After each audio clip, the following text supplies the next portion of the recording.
ओम श्री गुरु सत्ताय नमः। सभी को प्रणाम। गायत्री तंत्र, गायत्री का गोपनीय वाम मार्ग। परम पूज्य गुरुदेव कहते हैं कि यह मंत्र दूसरे के शिष्य के लिए, विशेषकर भक्ति रहित के लिए यह मंत्र कभी नहीं देना चाहिए। इसकी शिक्षा भक्ति युक्त शिष्य को ही देनी चाहिए, अन्यथा मृत्यु की प्राप्ति होती है। उपर्युक्त प्रमाण में यह बताया गया है कि तंत्र एक गुप्त विज्ञान है।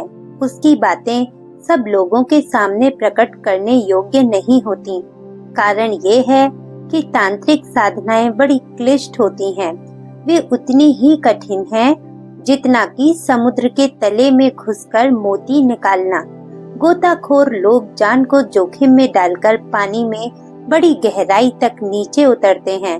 तब बहुत प्रयत्न के बाद उन्हें कुछ मोती हाथ लगते हैं, परंतु इस क्रिया में उन्हें अनेक बार जल जंतुओं का सामना करना पड़ता है।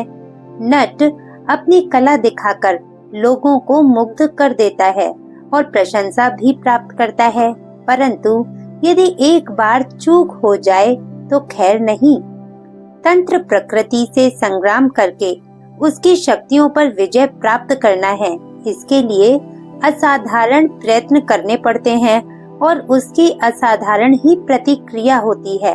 पानी में ढेला फेंकने पर वहां का पानी जोर से उछाल खाता है और एक छोटे विस्फोट जैसी स्थिति दृष्टिगोचर होती है। तांत्रिक साधना भी एक रहस्यमय साधन द्वारा प्रकृति के अंतराल में छिपी हुई शक्तियों को प्राप्त करने के लिए अपनी साधना का एक आक्रमण करता है। उसकी एक प्रतिक्रिया होती है। उस प्रतिक्रिया से कभी कभी साधक के भी आहत हो जाने का भय रहता है। जब बंदूक चलाई जाती है तो जिस समय नली में से गोली बाहर निकलती है, उस समय वह पीछे की ओर एक झटका मारती है और भयंकर शब्द करती है। यदि बंदूक चलाने वाला कमजोर प्रकृति का है तो उस झटके से पीछे की ओर गिर सकता है। धड़ाके की आवाज से डर या घबरा सकता है। चंदन के वृक्षों के निकट सर्पों का निवास रहता है। गुलाब के फूलों में कांटे होते हैं। शहद प्राप्त करने के लिए मक्खियों के डंक का सामना करना पड़ता है। सर्पमणि प्राप्त करने के लिए भयंकर सर्प से और गज मुक्ता प्राप्त करने के लिए मदोन्मत्त हाथी से जूझना पड़ता है। तांत्रिक साधनाएं ऐसे ही विकट पुरुषार्थ हैं जिनके पीछे खतरों की श्रृंखला जुड़ी रहती है। यदि ऐसा ना होता तो उन लाभों को हर कोई आसानी से प्राप्त कर लिया करता। तलवार की धार पर चलने के समान तंत्र विद्या के कठिन साधन हैं। उनके लिए साधक में पुरुषार्थ, साहस, दृढ़ता, निर्भयता और धैर्य प्राप्त होना चाहिए। ऐसे व्यक्ति सुयोग्य अनुभवी गुरु की अध्यक्षता में यदि स्थिर चित्त से श्रद्धा पूर्वक साधना करें तो वे अभीष्ट साधना में सिद्धि प्राप्त कर सकते हैं। परंतु यदि निर्बल मनोभूमि के डरपोक, संदेह युक्त स्वभाव वाले, अश्रद्धालु, अस्थिर मति वाले लोग किसी साधना को करें और थोड़ा सा संकट उपस्थित होते ही उसे छोड़ भागें, तो वैसा ही परिणाम होता है जैसा किसी सिंह सर्प को पहले तो छेड़ा जाए, पर जब वह क्रुद्ध होकर अपनी ओर लपके तो लाठी डंडा फेंक कर बेतहाशा भागा जाए। इस प्रकार छोड़कर भागने वाले मनुष्य के पीछे वह सिंह या सर्प अधिक क्रोध पूर्वक, अधिक साहस के साथ दौड़ेगा और उसे पछाड़ देगा। देखा गया है कि मनुष्य किसी भूत पिशाच को वश में करने के लिए तांत्रिक साधना करते हैं। जब उनकी साधना आगे बढ़ चलती है तो ऐसे भय सामने आते हैं जिनसे डरकर वे मनुष्य अपनी साधना छोड़ बैठते हैं। यदि उस साधक में साहस नहीं होता और किसी भयंकर दृश्य को देखकर डर जाता तो डराने वाली शक्तियां उसके ऊपर हमला बोल देती। फलस्वरूप उसको भयंकर क्षति का सामना करना पड़ता। कई व्यक्ति भयंकर बीमार पड़ते हैं, कई पागल हो जाते हैं, कई तो प्राणों तक से हाथ धो बैठते हैं। तंत्र एक उत्तेजनात्मक उग्र प्रणाली है। इस प्रक्रिया के अनुसार जो साधना की जाती है उससे प्रकृति के अंतराल में बड़े प्रबल कंपन उत्पन्न होते हैं, जिनके कारण ताप और विक्षोभ की मात्रा बढ़ती है। गर्मी के दिनों में सूर्य की प्रचंड किरणों के कारण जब वायुमंडल का तापमान बढ़ जाता है तो हवा कुछ तेज चलने लगती है। लू, आंधी और तूफान के दौरे बढ़ते हैं। उस उग्र उत्तेजना में खतरे बढ़ जाते हैं। किसी को लू सता जाती है, किसी की आंख में धूल भर जाती है, अनेकों के शरीर फोड़े फुंसियों से भर जाते हैं। आंधी से छप्पर उड़ जाते हैं, पेड़ उखड़ जाते हैं। कई बार हवा के भंवर पड़ जाते हैं जो एक छोटे दायरे में बड़ी तेजी से नाचते हुए डरावनी शक्ल में दिखाई पड़ते हैं।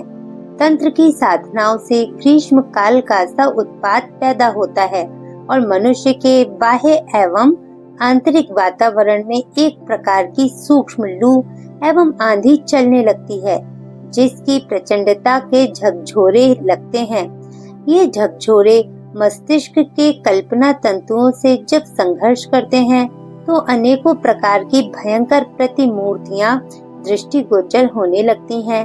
ऐसे अवसर पर डरावने भूत, प्रेत, पिशाच, देव, दानव जैसी आकृतियां दिख सकती हैं। दृष्टि दोष उत्पन्न होने से कुछ का कुछ दिखाई दे सकता है।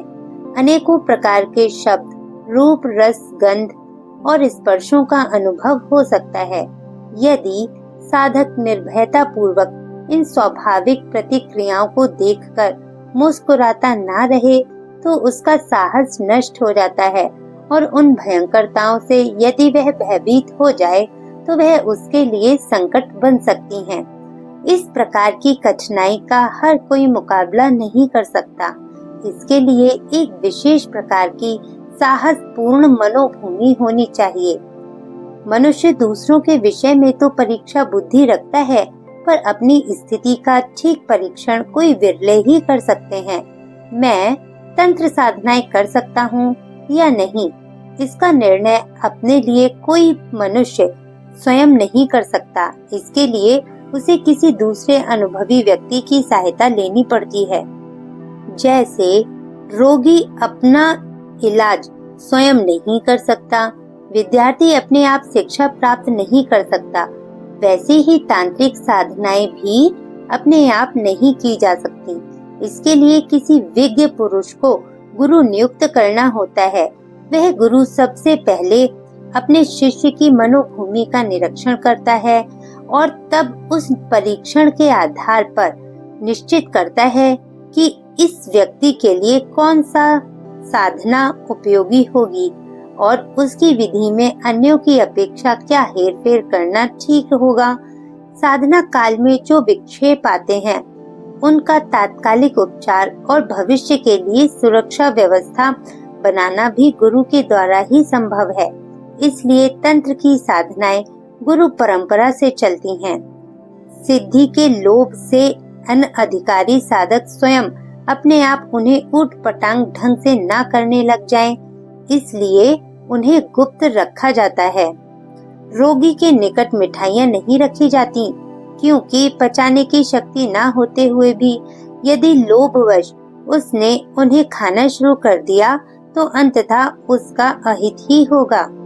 तंत्र की साधनाएं सिद्ध करने के बाद जो शक्ति आती है उसका यदि दुरुपयोग करने लगे तो उससे संसार में बड़ी अव्यवस्था फैल सकती है, दूसरों का अहित हो जाता है।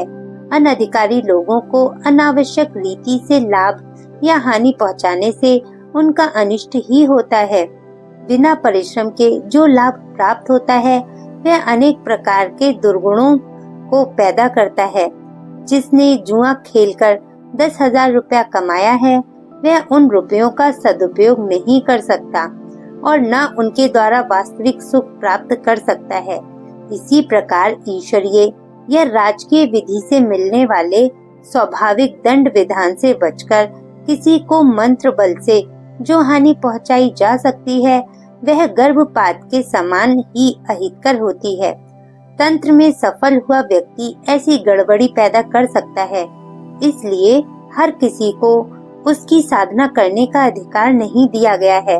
वह तो एक विशेष मनोभूमि के व्यक्तियों के लिए सीमित क्षेत्र में उपयोग में आने वाली वस्तु है, इसीलिए उसका सार्वजनिक प्रकाशन नहीं किया जा सकता।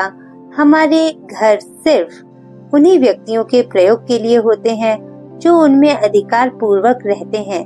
निजी घरों का प्रयोग धर्मशालाओं की तरह नहीं हो सकता और न हर कोई मनुष्य किसी के घर में प्रवेश कर सकता है। तंत्र भी अधिकार संपन्न मनोभूमि वाले विशेष व्यक्तियों का घर है। उसमें हर व्यक्ति का प्रवेश नहीं है, इसलिए उसे नियत सीमा तक सीमित रखने के लिए गुप्त रखा गया है। परम पूज्य गुरुदेव आगे बताते हैं कि तंत्र ग्रंथों में जो साधन विधियां लिखी गई हैं, वे अधूरी हैं। उनमें दो ही बातें मिलती हैं, एक साधना का फल, दूसरे साधन विधि का कोई छोटा सा अंग। जैसे एक साधन पर आया है कि छोकर की लकड़ी हवन करने से पुत्र की प्राप्ति होती है। केवल इतने उल्लेख मात्र को पूर्ण समझकर जो छोकर की लकड़ियों के गट्ठे भट्टी में झोंकेगा, उसकी मनोकामना पूर्ण नहीं होगी। मूर्ख लोग समझेंगे कि साधना विधि झूठी है, परंतु इस शैली से वर्णन करने में तंत्रकारों का मंतव्य ये है कि साधना विधि का संकेत कायम रहे, जिससे इस विद्या का लोप न हो, वे विस्मृत न हो जाए। यह सूत्र प्रणाली है। व्याकरण आदि के सूत्र बहुत छोटे छोटे होते हैं, उनमें अक्षर तो 10-10 या 5-5 ही होते हैं और अर्थ बहुत, वे लघु संकेत मात्र होते हैं, जिससे यदि काम करना पड़े तो समय पड़ने पर पूरी बात याद आ जाए। गुप्त कार्य करने वाले डाकू, षड्यंत्रकारी या खुफिया पुलिस आदि के व्यक्ति भी कुछ ऐसे ही संकेत बना लेते हैं, जिनके द्वारा 2-4 शब्द कह देने मात्र से एक अर्थ समझ लिया जाता है। छोकर के हवन से पुत्र प्राप्ति, इस संकेत सूत्र में एक भारी विधान छिपा हुआ है। किस मनोभूमि का मनुष्य किस समय, किन नियमों के साथ, किन उपकरणों के द्वारा, किन मंत्रों से कितना हवन करे तब पुत्र की प्राप्ति हो, ये सब विधान उस सूत्र में छिपा कर रखा गया है। छिपाना इसलिए है कि अनधिकारी लोग उसका प्रयोग न कर सकें। संकेत रूप से कहा गया है कि कालांतर में इस तथ्य का विस्मरण न हो जाए। आधार रहने से आगे की बात का स्मरण हो आना सुगम होता है। तंत्र ग्रंथों में साधना विधियों को गुप्त रखने पर बार बार जोर दिया गया है। साथ ही कहीं कहीं ऐसी विधियां बताई गई हैं जो देखने में बड़ी सुगम मालूम पड़ती हैं, पर उनका फल बड़ा भारी कहा गया है। इस दशा में अनजान लोगों के लिए ये गोरख धंधा बड़ा उलझन भरा हुआ है। वे कभी उसे अत्यंत सरल समझते हैं और कभी उसे असत्य मानते हैं, पर वस्तु स्थिति दूसरी ही है। संकेत सूत्रों की विधि से उन साधनाओं का वर्णन करके तंत्रकारों ने अपनी रहस्यवादी वृत्ति का परिचय दिया है। गायत्री के दोनों ही प्रयोग हैं, दक्षिण मार्गी भी और वाम मार्गी भी। वे योग भी हैं और तंत्र भी। उससे आत्मदर्शन और ब्रह्म प्राप्ति भी होती है तथा सांसारिक उपार्जन और संहार भी। गायत्री योग दक्षिण मार्ग है, उस मार्ग से हमारे आत्म कल्याण का उद्देश्य पूरा होता है। गायत्री तंत्र वाम मार्ग है, उससे सांसारिक वस्तुएं प्राप्त की जा सकती हैं और किसी का नाश भी किया जा सकता है। तंत्र का विषय गोपनीय है, इसलिए गायत्री तंत्र के ग्रंथों से ऐसी अनेकों साधनाएं प्राप्त होती हैं जिनमें धन, संतान, स्त्री आरोग्य, पद प्राप्ति, रोग निवारण, शत्रु नाश, पाप नाश, वशीकरण आदि लाभों का वर्णन है और संकेत रूप से उन साधनाओं का एक अंश बताया गया है। परंतु ये भली प्रकार स्मरण रखना चाहिए कि इन संक्षिप्त संकेतों के पीछे एक भारी कर्मकांड एवं विधि विधान है। वह यहाँ पे नहीं बताया जा सकता, वरन अनुभवी साधना संपन्न व्यक्तियों से प्राप्त होता है, पुस्तकों से नहीं। तंत्र ग्रंथों से संग्रह करके कुछ उदाहरण अगले वीडियो में बताए जाएंगे। आज के लिए इतना ही। ओम शांति। आपका दिन शुभ हो। आप अपना बहुत बहुत ख्याल रखिएगा। ओम शांति।